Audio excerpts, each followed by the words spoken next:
महात्मा के साथ बैठेंगे तो भजन का असर स्वाभाविक सी बात है होने ही लगेगा।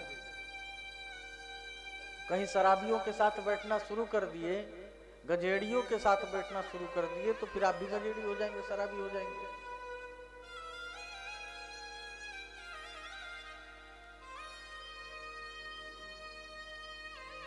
नास्तिकों के साथ बैठना प्रारंभ कर दिया आपने तो आप नास्तिक होते चले जाएंगे। आस्तिकों के साथ बैठना शुरू कर दिया तो आस्तिक होते चले जाएंगे।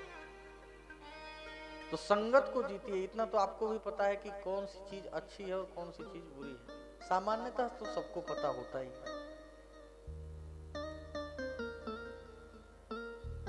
तो जितासनो जितः श्वासो जित संगो, संग को जीतना चाहिए।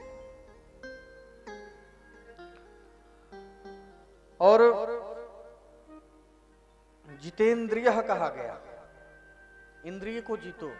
इंद्रिय को जीतने का मतलब जब ये तीनों चीज को आप धीरे धीरे धीरे धीरे सुदृढ़ कर लेंगे तब इंद्रिय पे काम करना है। आंख कहती है गलत चीज देखने के लिए, तो मनी मन आंख को थप्पड़ मारो ना, देखेंगे तो सिर्फ और सिर्फ ठाकुर जी के स्वरूप का दर्शन करेंगे। कान कहता है गलत चीज सुनो तो इसको भी प्रताड़ित करो, नहीं हम तो कथा ही सुनेंगे। जिह्वा कहती है गलत चीज खाओ, गलत चीज का स्वाद लो, इसको भी समझाओ, केवल ठाकुर जी का हम प्रसाद ही पाएंगे। मन कहता है गलत चीज करो तो मन को फिर पीटो। मन और सिर्फ भगवान के भजन में लगे। ये जितेंद्रिय, इसको जितेंद्रिय कहते हैं। हाथ को गलत काम में मत लगाओ, ठाकुर जी की सेवा में लगाओ। पैर को भी गलत काम में मत लगाओ, बढ़िया परिक्रमा करो, कैंकर्य करो। जितेंद्रिय। और नहीं करोगे तो भाई जो जैसा करता है वो फल भोगता ही है, ये निश्चित है। इसमें कोई दो राय नहीं है कि जो जैसा करेगा वही उसका फल भुगतेगा। आपको उदाहरण दूं,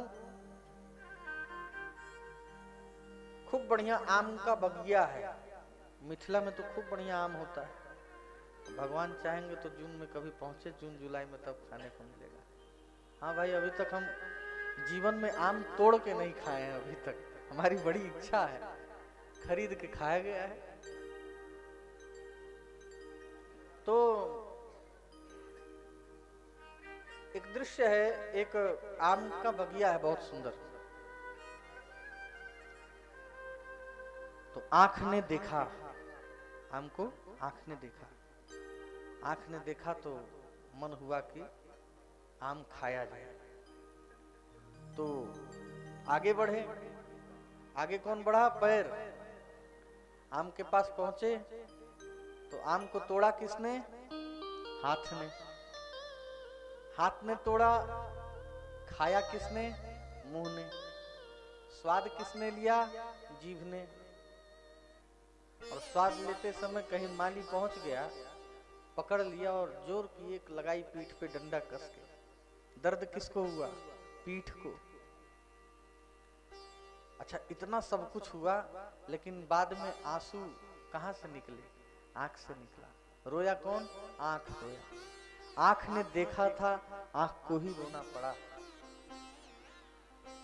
तो जो जस करी सो तस फल चाखा, जो जैसा करेगा उसको फल भुगतना ही। तो इसीलिए बार बार निवेदन किया जाता है कि जितना हो सके हरि का भजन करो, हरि का भजन करो।